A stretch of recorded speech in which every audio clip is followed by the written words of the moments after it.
तो वो ब्रह्म दो प्रकार वाला है, एक निर्गुण निराकार ब्रह्म, एक सगुण साकार ब्रह्म, और दोनों के भक्त भी हुए हैं।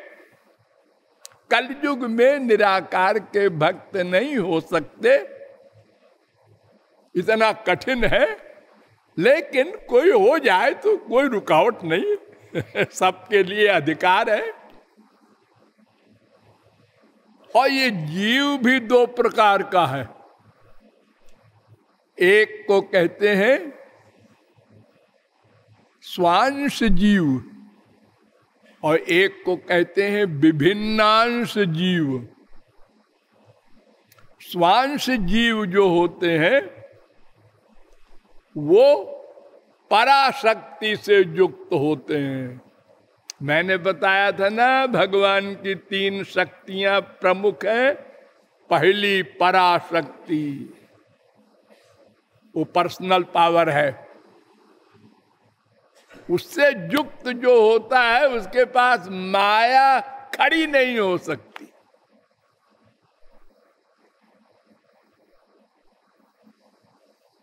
वो सदा से मायातीत हैं और सदा तो रहेंगी।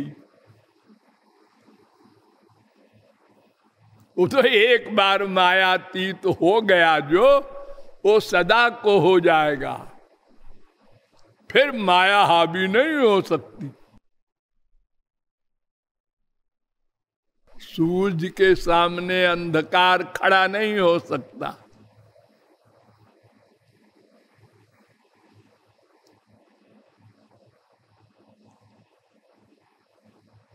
तो स्वांश ब्रह्मा विष्णु शंकर सब ये भगवान के अवतार, ललिता विशाखा आदि सब ये स्वांश हैं, और विभिन्नांश हम लोग हैं। ये सदा से मायाधीन हैं।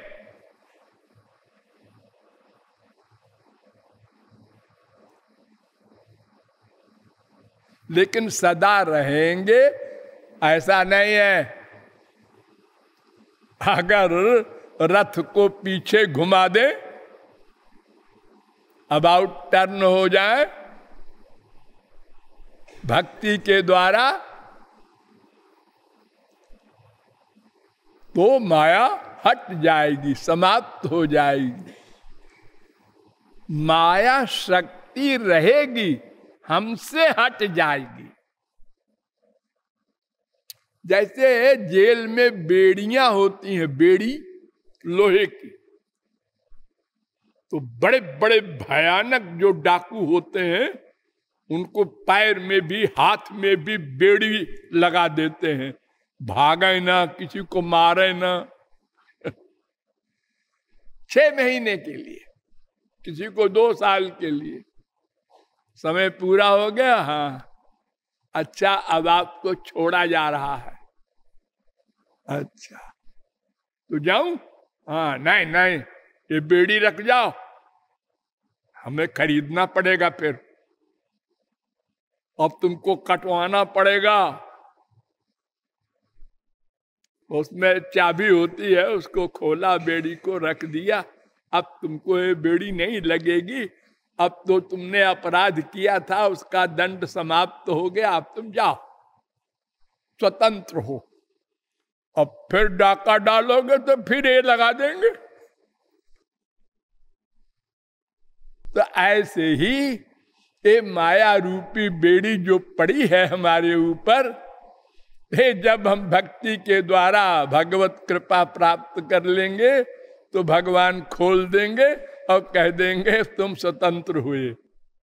तो ये तो संसारी डकैत फिर डाका डालता है, लेकिन जीव एक बार जो मुक्त हो गया वो सदा को हो जाता है। तो 2 प्रकार का ब्रह्म, 2 प्रकार का जीव, 2 प्रकार की माया भी होती है। एक का नाम जीव माया, एक का नाम गुण माया। जीव माया ने दो काम किया। एक तो हमारा अपना असली रूप भुला दिया। मैं कौन? मैं दो हूं ना, जो एक मैं अंदर है जो मरने के बाद चला जाता है, और एक मैं शरीर है जो रह जाता है मरने के बाद। ये तो गधा भी देखता है।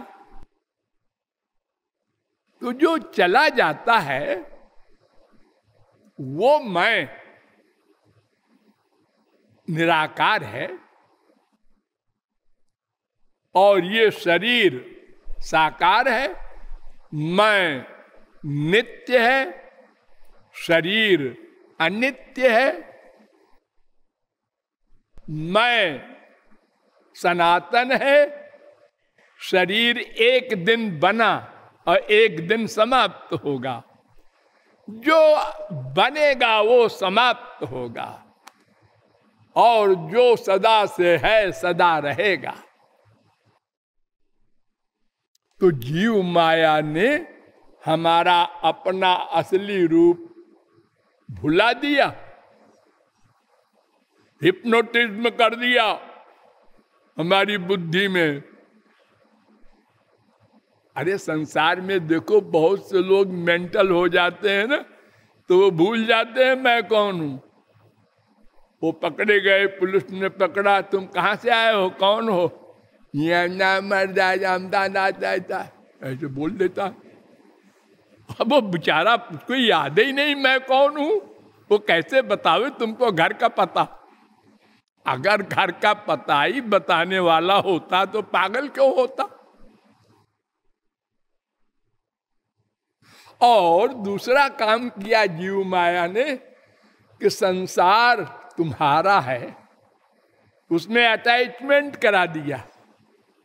तुम देह हो और तुम्हारा सुख यहां है।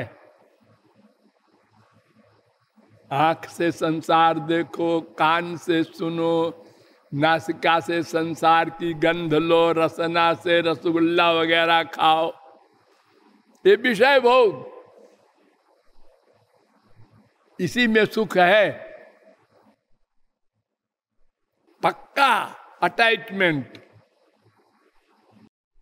बड़े बड़े भगवान के आए अवतार, बड़े बड़े जगत गुरुओं के बाप आए, बड़े बड़े लेक्चर दिए, हमने अनंत बार सुने, लेकिन वहीं के वहीं खड़े,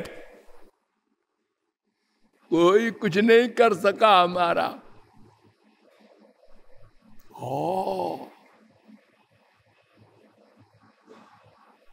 आमूल सिक्तम पयसा घृतेन निम्ब वृक्षो मधुरत्वमेति। दूध, घी, चीनी से तुम नीम के पेड़ को लगातार सींचो, उसका कड़वापन नहीं जाएगा, वो कड़वा ही रहेगा। ऐसे हमारा हाल है। मेरो मन हरिजू हठ न तजे। तुलसीदास जी ने कहा है, हठ नहीं छोड़ रहा है मन। बहुत से लोग प्रयत्न भी करते हैं। ऐसा नहीं है कि हम इतने घोर मूर्ख हैं कि किसी महापुरुष और भगवान की वाणी को विश्वास नहीं किया।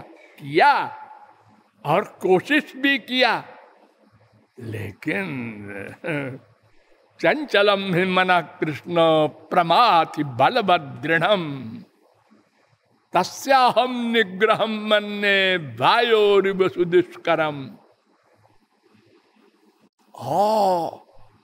हजारों जन्म योगी लोग प्राणायाम वगैरह करके मन को कंट्रोल करना चाहते हैं। जुंजाना नाम भक्ता नाम प्राणायामादिभिर्मन अक्षीण वासनम राजन दृश्यते पुनरुत्थितम। 10:51-61 भागवत।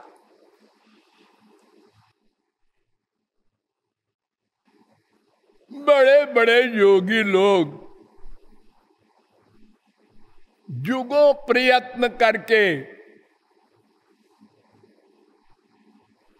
बिना भगवान की भक्ति के अष्टांग योग के बल पर मन को वश में करना चाहा, लेकिन अक्षीण वासनम, वासना नहीं गई मन की, इसलिए फिर संसार में आसक्त हो गए, फिर गिर गए।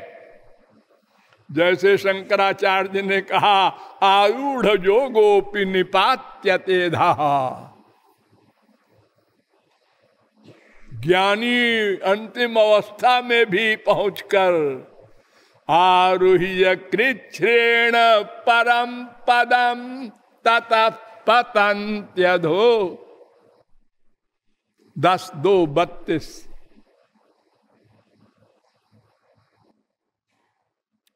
तो एक जीव माया है और एक गुण माया होती है। अरे वो तो सबसे बलवान है, उसी के लिए भगवान कहते हैं दैवी हेषा गुणमयी मम माया दुरत्यया मामेव ये प्रपद्यन्ते माया में ताम तरन्ति ते। ये गुणमयी जो माया है ये इतनी प्रबल है कि कोई भी किसी भी साधना से समाप्त नहीं कर सकता। मैं जिसको चाहूंगा, किसको चाहेंगे आप? जो मुझे चाहेगा उसको मैं चाहूंगा। हम चाहते तो हैं आपको, तुम जितना चाहोगे उतना हम चाहेंगे। जे यथा माम प्रपद्यन्ते तांस तथैव भजाम्य हम। 4:11 गीता।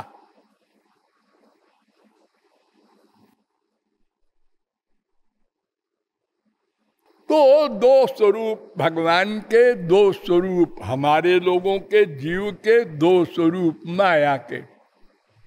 लेकिन ये जीव और माया दोनों भगवान के अधीन है। और इस मैं को जब मेरा माने भगवान मिल जाए, हम उनको जान ले, पा ले, देख ले, तो अज्ञान भी चला जाए, आनंद भी मिल जाए। इसके लिए भक्ति मार्ग का अवलंब लेने के लिए आपको बताया गया। एक दिन मैंने कहा था कि मैं कल गीता सुनाऊंगा अधिक, फिर मैं भूल गया। आज सुन लो गीता से। गीता में भगवान ने सबसे पहले चैलेंज किया, मामेव ये प्रपद्यन्ते। एव शब्द जो होता है संस्कृत में, उसका मतलब होता है ही, माने केवल, ओनली जिसे आप कहते हैं, और कोई मार्ग नहीं है।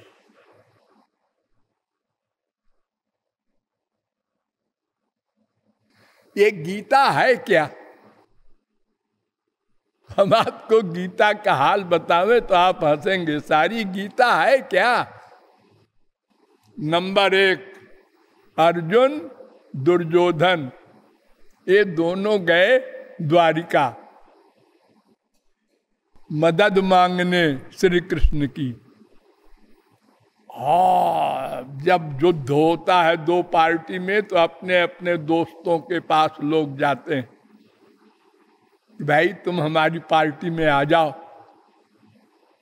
तो श्री कृष्ण के तो सखाई थे अर्जुन, लेकिन दुर्योधन मक्कार था, तो उसने कहा कि वो श्री कृष्ण तो भोंदू भट्ट है, चलो उनसे मांगेंगे, वो देंगे भी, हम बेवकूफ बना लेंगे उनको।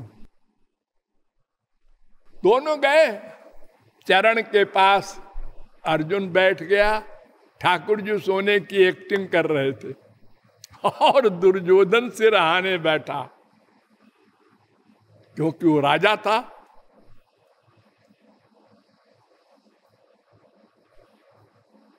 ठाकुर जी ने उठने की एक्टिंग की, जागने की। है? अर्जुन तुम कैसे आए? दुर्योधन ने कहा अरे मैं भी आया हूं। ओ आप लोग इस समय कैसे आए? बता दिया ऐसे आए।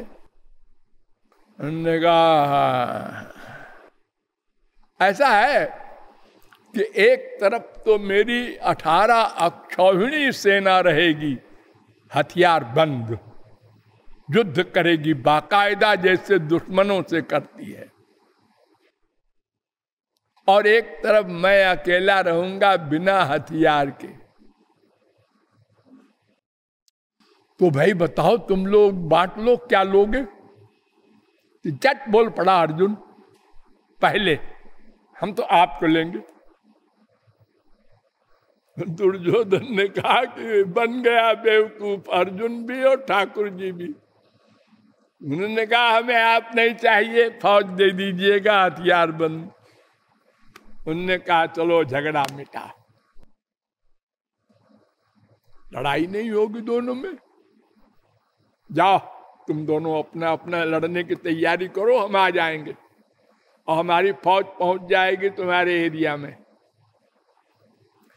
अब आप जरा सब लोग सोचिए, अपढ़ गंवार हो आप लोगों में कोई, चाहे कोई बृहस्पति हो, सबकी समझ में आ जाएगा कि अर्जुन को ज्ञान था कि श्री कृष्ण भगवान हैं, ये जब जिस पक्ष में रहेंगे वो जीतेगा।